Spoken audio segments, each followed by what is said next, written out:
So, title of the chapter is Kumachi, which is based on our revolutionary hero, Kuma. At the beginning of chapter, we have another reader request. In the cover page, Zoro looks frustrated because he lost a game of musical chairs with Chihuahua's dog, and they are playing this game in a forest. And we understand why Zoro might have lost the game. It's because he may have had trouble finding his way from one chair to another. Chapter 1096, continuing with a flashback of God Valley, where a person is announcing the rules of the game. According to the rules, those who hunt the 13 special category slaves will receive 10,000 points. The remaining 150 slaves are categorized as rare slaves. If someone defeats a slave in one shot, they will get an excellent bonus, and the winner will receive a luxurious reward. In this picture, there are 12 silhouette figures shown. One of them looks like Garling, who is a holy knight. The other unknown 11 figures might also be holy knights. Garling tells his opponent to sit back and watch as he takes control of the stage. We then introduce to another unknown celestial dragon wearing a hat and holds a large gun in his hand.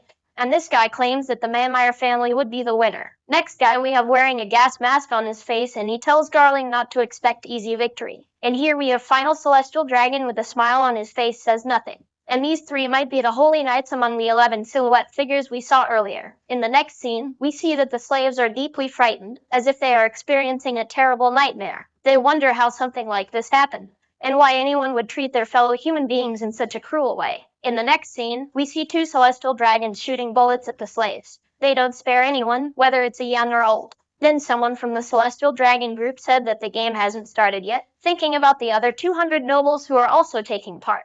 There's only 1 hour left before the hunt festival begins, and the celestial dragon is looking for a good hunt. From God Valley, we cut over to Navy HQ, where we see young Fleet Admiral Kong calling Garp, who is enjoying his vacation. Kong's want Garp to go over to God's Valley to protect the celestial dragon. Kong informed Garp that the reports haven't been verified yet, but this incident looked like it will be disaster level, as it's all connected to protecting the celestial dragon.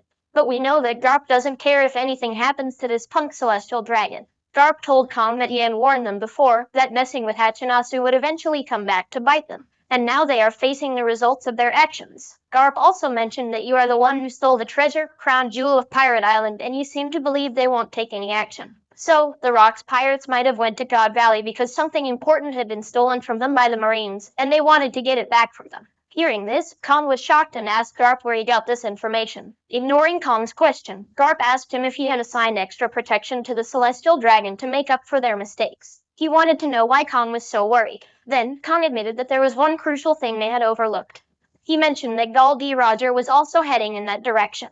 Upon hearing Gul D. Roger's name, Garp became very attentive and promptly said, "I'm on my way." Next, we switched to Hachinasu, where some pirates were arguing about the rock pirates getting ahead of them and heading to God Valley. They decided they would go there too because they were aware that this event was going to have a massive impact on the pirate world. Back to God Valley, Ivankov is surprised to see so many ships gathering to a single island. Ivankov also let his fellow slaves know that they all had been trapped in this hellish reality, and nobody would be able to escape. Ivankov already knew that one day all this entire page of history would be lost. Next picture, we see that the celestial dragon has began their hunt.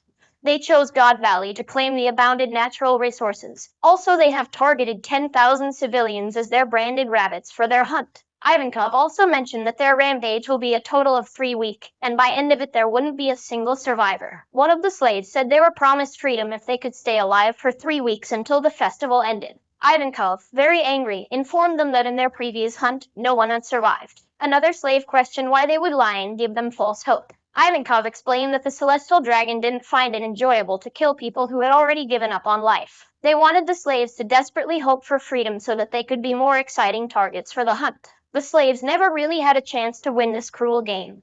Their only hope for survival was to escape altogether. Here we got to know that Figurl and Garling had scored 10,000 points by hunting down the valuable targets. Everything was recorded and broadcasted live to the Holy Land, Mariewa. It looked like the ladies were cheering for Garling, and all of this was shown using Den Den Mushi. Then, we see Ivankov praising a shark fisherman for biting the handcuffs and setting him free. Next, we see Ginny was monitoring the situation with the help of Den Den Mushi. She let the other know that the tournament prizes would be key to their escape. She mentions that one of the prizes is the most powerful type of devil fruit, which lets you turn into an azure dragon. The other prize is the Paw Paw Devil Fruit, which can be used to launch yourself and others to a distant island. Ivankov was sure that if any of them managed to eat one of those fruits, they would be able to escape this hunting festival. Someone asked how they could do that since the prizes were kept in the center of the island. And Ginny revealed that she was a skilled thief and wiretapper, and she was the one who leaked all the information about God Valley 2 weeks ago to outside world. And she was sure that her message may have got someone's attention. So, it's all thanks to Ginny that the one most historical event that is God Valley incident happened because of her. Ginny also mentions that a plan like this required lots of diversions and distractions to succeed. Kuma agreed to be a decoy because his size and strength would help him survive longer than the others. He also admitted he didn't want to see anyone die when they tried this escape plan. Later on, Navy ships were attacked and Navy notices that it's done by Rock's pirates and they weren't sure why they were here. One of the Marines said there was no time to worry about it because they were being swarmed by notorious pirates. One of the higher ranking commanded the force to return fire and he wondered why this was the first time he was hearing about that.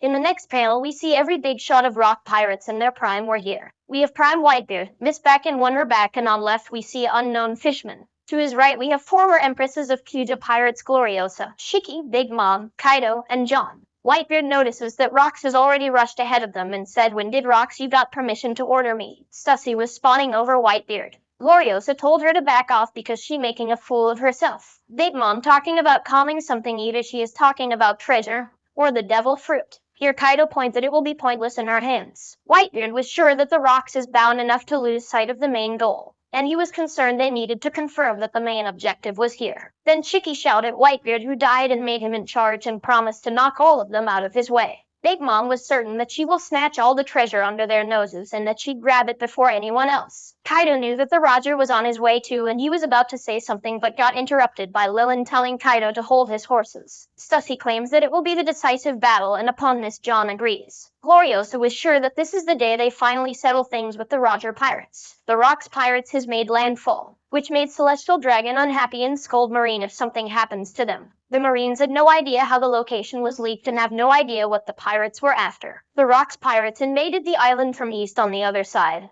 On west coast, they were attacked by Roger's pirates. We then see Prime Roger along with Silver Rayleigh and Scooper Gavin. Roger was really excited to get in action. Rayleigh admit the situation seems rough, while Gavin insists that the Roger not to pull out Captain Card when it's come to calling dibs here. Darling ordered the Marines to pull back and ensure that the Celestial Dragons are all right. Some weird character behind Darling who thought it was shameful because they had surrounded the whole island with ships. Along with Darling, we have dark-haired women. Slave on the island have no idea what was going on. Marines were not sure that they would be able to make it. Just then, Hero of the Marine Garp joins the battle, which boosted the morale of the Marines. Garp asked his fellow subordinated where could he find Roger. We also have Garp bodyguard Bogard with him, who haven't been aged. Because of all this chaos, Ivankov and Kuma manages to grab a hand on the devil fruits they were looking for. But out of nowhere, Ivankov was attacked by Big Mom and she got a hand on Kaido devil fruit. Ivankov told Kuma to eat his devil fruit. Then Kuma eat the devil fruit. Just as Kuma was blown away by Saint Saturn, we again see those black lightning and flames surrounded him. He recognized Kuma to be Buccaneer. He gave Kuma an option to live either life as a slave or die. Nothing else will be tolerated for someone of his kind. This is what the tides of time have to decide. Kuma asked Saturn that he is someone important. He couldn't understand how someone could be reborn to be more or less important. If a person could be born as a slave, then what is the point to be reborn? Being in pain, Kuma insisted that if he had some kind of power, he would use it to save as many people he could, just like the sun god Nika. Upon hearing Kuma's words, Saturn seems angry and made statement that what the reason is that your race needed to be eliminated. Somewhere else on the island, Roger planned on stopping Rox, but Rox told Roger to get out of his way. From here we move to Sorbet Kingdom. We got to know that Kuma and another manages to take himself and his friends to the Sorbet Kingdom. So, the full story of God Valley remains in shadow for us viewers. Sooner or later in the upcoming chapter, we will get full history of God Valley incident. Ivankov and other got to know that only Garp heroism being reported, and they don't have any idea about what exactly happened at Island after they were left. Ivankov wonders how long Kuma will pray like this, but Kuma thinking that he could have saved more people back there. Ivankov told Kuma to stop thinking as he saved over 500 people. Ginny also complimented Kuma for his action and called him Kumachi. Ivankov proclaimed that Kuma hand is the hand of liberation, and with those hands he can bless people with freedom. Later on, Ivankov was ready to set sail and planned on basking his freedom. Kuma told his friend Ivankov that he'll never forget his face as long as he lives. Jenny apologized to Ivankov as she wasn't planning on joining him. She just wanted to stay with Kuma until she figures out what to do with her life. After that, Ivankov set sailed. After that, we see Kuma and Ginny helping each other, as Ginny was acting like a big sister to Kuma. So, with this I end this video. I hope you enjoyed the video. If do so, then don't forget to give video a thumbs up, and if you're new to the channel, don't forget to subscribe.